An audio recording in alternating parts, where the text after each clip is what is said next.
came across as someone that pushed you very, very hard and was the disciplinarian, almost never the shoulder to cry on parent, but always just a parent that pushes.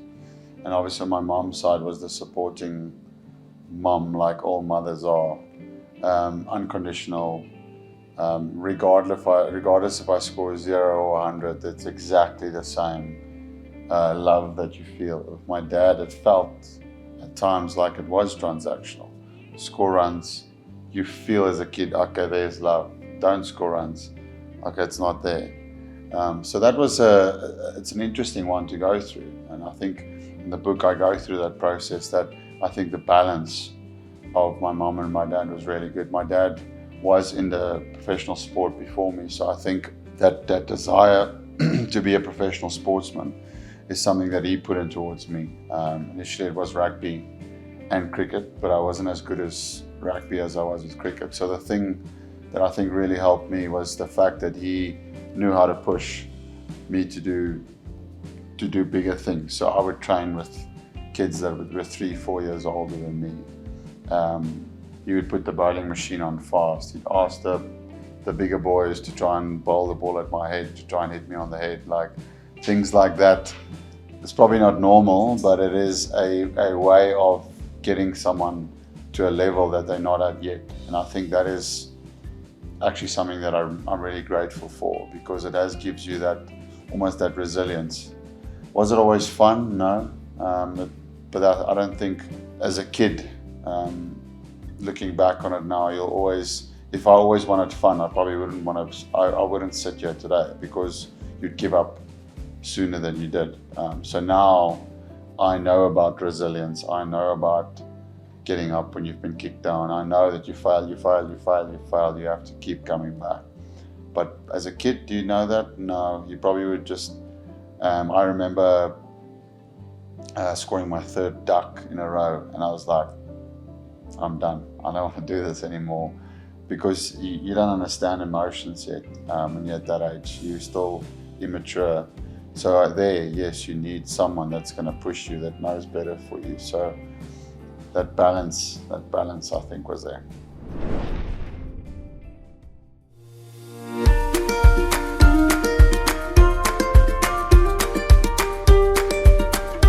Yeah, so myself and AB was roommates in hostel. AB was a little bit more interested in studying than I was at school. I wanted to just play cricket, with that like a bit naughty sometimes. And one night we had a test the next day, a biology exam, and I was like, AB, come on man, we're not going to study now. Like let's play games or something. Let's do something funny. He was like, no, leave me alone. I'm studying. So I kept like throwing him with stuff while he was studying to distract him. And eventually I threw him with a pillow on his head, and he obviously was angry because it hit him in his face. And he took a hanger or something that was next to him and threw it at me. And it hit me, and I was like, and we were both angry at each other. And I was like, okay, just do your thing, whatever, just study. And the next day we sat next to each other. And obviously I didn't study. So I was like, just like trying to see what are the answers he's writing. And he took his suitcase and he put it in between me and him, and I couldn't see. So I was like, okay, what am I going to do now? So I was like, okay, the guy next to me. So I looked on his thing and I was writing the stuff that he was writing. And then as everything was done, I saw he took Tipex, and he Tipexed out his answers. So I was like, crap, what am I going to do now? So I also took Tipex and I did the same. And afterwards the teachers went, this is the worst cheating I've ever seen in my life, because one of you has written exactly the same answers and then Tipexed exactly the same stuff. Like, could you at least just try and do it a little bit smarter? And I mean, obviously that we both got 0 for the exam. So I was angry at AB for not letting me, spy up his answers. Brilliant.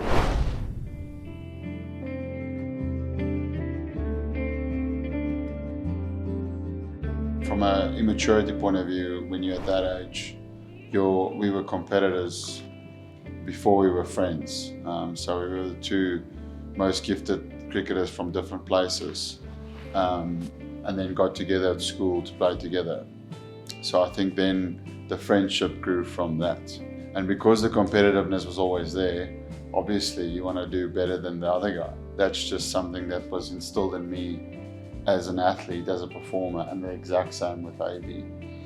So just my process around that was, looking back on it, I remember it very well. Like, you'd want to outshine each other on school matches.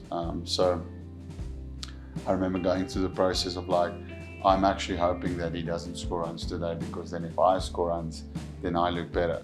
That process was the most unsuccessful process in the history of processes, because every time I would think like that, AB would get runs. So I eventually got to the point where I was like, this is a waste of time, because I'm spending all of this energy into something that's completely out of my control.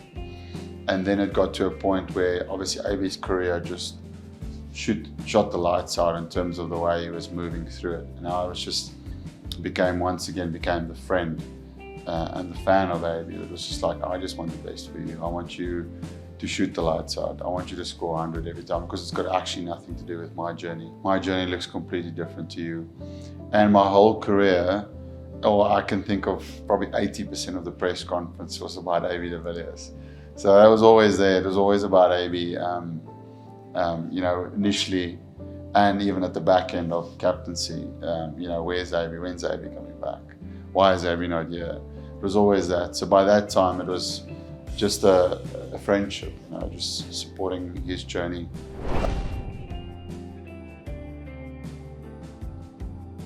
In the following year, I coached the first team at Affis, and immediately took Faf into my setup with the first team. And then he played there, and yes, as a young player, showed a lot of character, a lot of guts, tough cricketer, and very good leadership skills. And yes, from there on in, he played for me for the rest of the year, or the rest of his schooling career. And captained probably all the sides I coached. Well, basically the first team, he started captaining when he was still 17.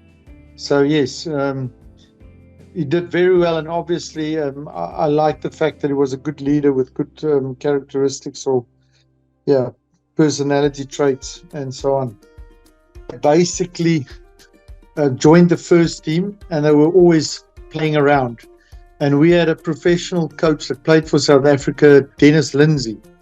And Dennis Lindsay, he got very angry and frustrated with him.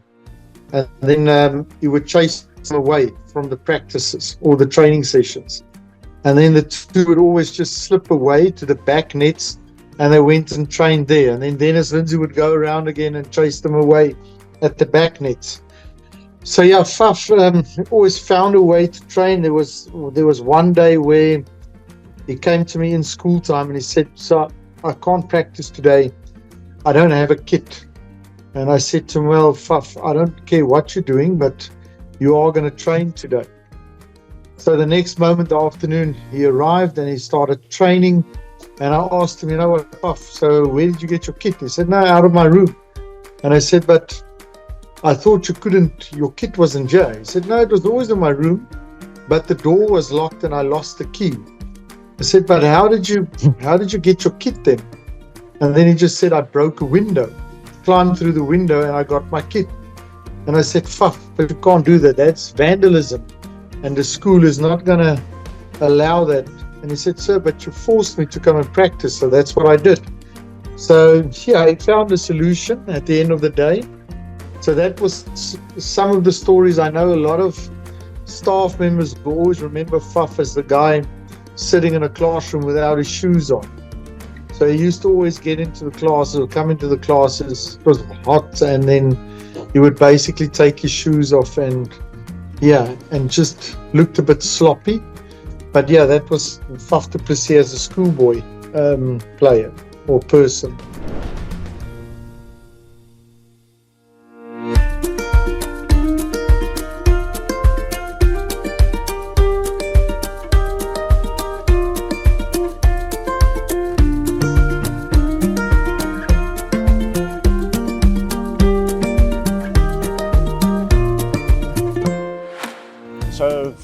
small boy, you could see he's going to be a force in cricket. Faf played that year second team rugby. Unfortunately, he broke his wrist, so he was out for a long time. But I know he would have played first team rugby as well. So then it would be Heino Keen, AB de Villiers and Faf at inside centre, which would have been a formidable inside field, and Sarel Potgieter, who was also a first team cricket player, was outside centre. And I must mention, Faf always wanted to look the neatest boy. Clothes, shoes, ties, everything. He was the clothing specialist from a small boy. Yeah. He still does. He still does. Yeah. Unfortunately played or finished in 2003. I only started in 2004, but Dion Botha, that was very involved with the coaching with those players. He always told the story that they were never sure what Affie players needed to make SA under 19 sides. So the year before the two Fafs and ABs, we had Jacques Rudolph making the side, and when 2002 AB, Faf, a couple of other players made that SA under 19 side, they started understanding what was needed to play at that level. And I think Dion and those two players, especially Faf and AB, got Affie's cricket on the map.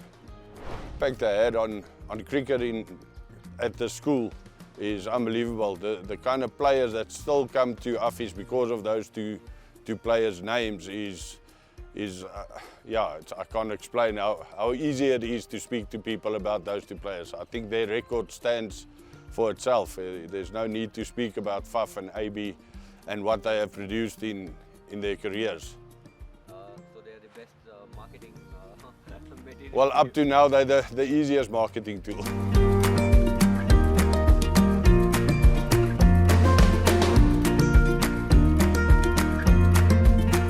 I always saw myself as a very good cricketer, but not the most talented cricketer. Like maybe it's because of the comparison always with AB. Deep down, it's like I knew I was very good.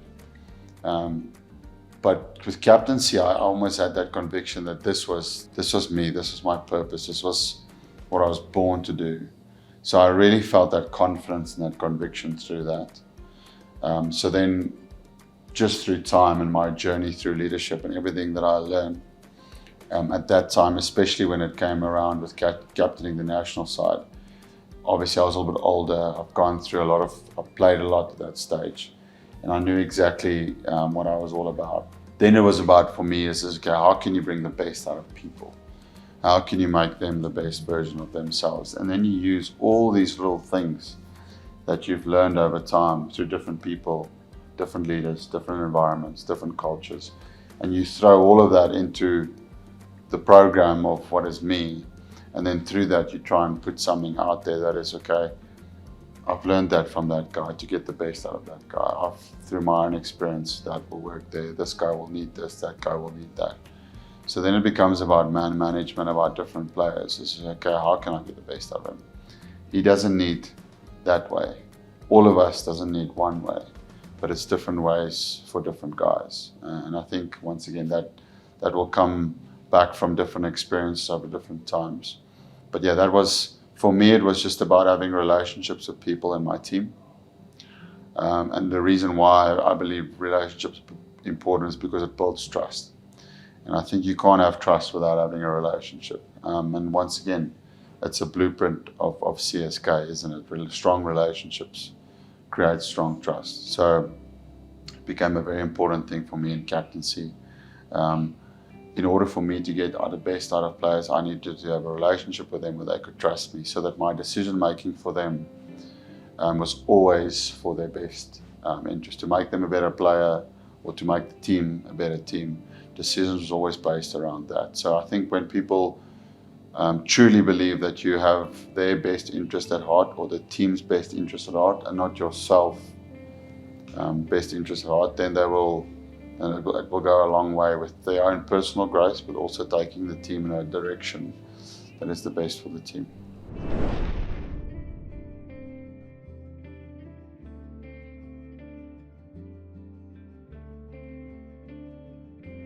Yeah, I mean, 10 years with the franchise, even though the 1 or 2 years was with rising Pune Super Giants, it was still Dhoni, Fleming. Like, it still had that feeling around CSK. So yeah, just obviously school, all the lessons you learn through school. 10 years with one franchise, learned so much. You know, leadership was probably my first interest. I remember moving in to the CSK dressing room, and obviously you are extremely happy to be there as a cricketer. But my intention of that first season was to just pick the brains of what I at that stage thought was one of the greatest captains in Fleming, of the people that I watched. You know, obviously I had Graham Smith in the South African team, but he was also a very good leader from that era. And then MS Dhoni would be one of the guys that you looked at and you go like, this guy's won everything. So you just wanted to steal with your eyes and with your ears, like what are the small things that they get right. So I was just asking questions, sitting next to Fleming I wasn't a kid then, when I was 26 at that stage, just still young in my cricket journey, and just ask questions about leadership. So great learning school for me, great privilege to be around great leaders of the game, MS Dhoni, just watching him, what he does. Yeah, MS just opened my mind, actually blew my mind, first of all, that no, it's not like that. You don't have to speak, like he doesn't speak that much. He's actually a very quiet captain. In terms of planning, not really a big planner. In terms of communicating roles, not maybe like the best communicator of roles. Tactically on the field, amazing. So just opened my mind like, okay, there's not just one way of captaining people, especially South Africa, like this is the way we do. So it was a really good lesson for me, because then moving on to later on captaining South Africa, where there's so many different cultures in the South African team, different beliefs, different backgrounds. There's not just my way, just one way. Then moving to captaining in the CPL, where it's completely different, going to England, captaining there. So all of those things played a massive role and part later in my career.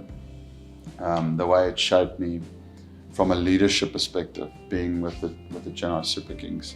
And then obviously playing with guys like Mike Hussey and Shane Watson and all the greats of the game, Suresh Raina, like IPL, like you learn so much from a cricket point of view. But once again, I don't talk as much about the cricket stuff in the book that I've learned. It's more the deeper stuff.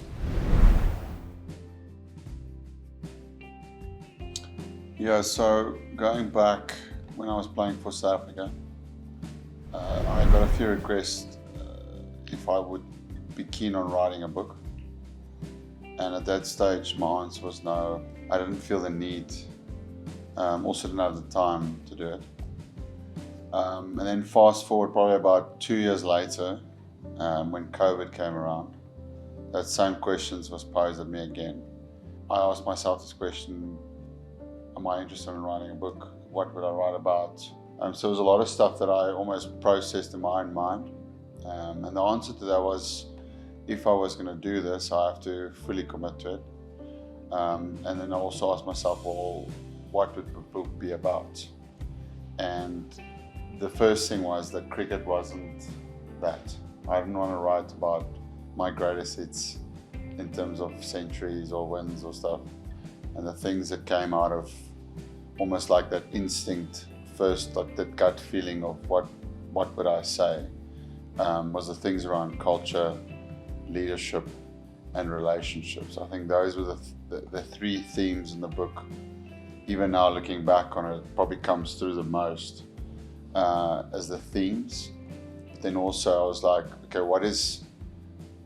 what represents me? And how would that come across? And honesty is one of those key aspects. I had to be true to myself in that process and doing it in that way. So, long answer to how it started. But yeah, I remember taking out all my old diaries, because I would write notes quite regularly, especially starting captaincy. That was when I really started journaling. and I kept all of them. So I had probably about 15, 20 diaries of notes that I just unpacked and just went through everything. And then I was reading, I was like, well, there's some cool stuff that I can actually just put through. And that's when the book started taking some shape.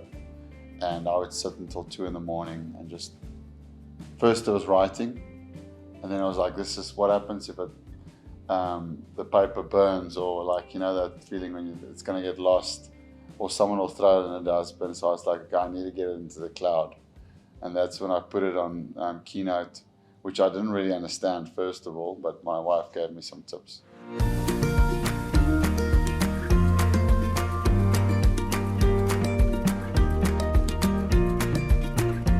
Faf, obviously, and AB, they were one of the greats. I think Faf is one of the best batsmen that has come through this school. Hoop jy maak baie lopies, Faf, staan agter jou.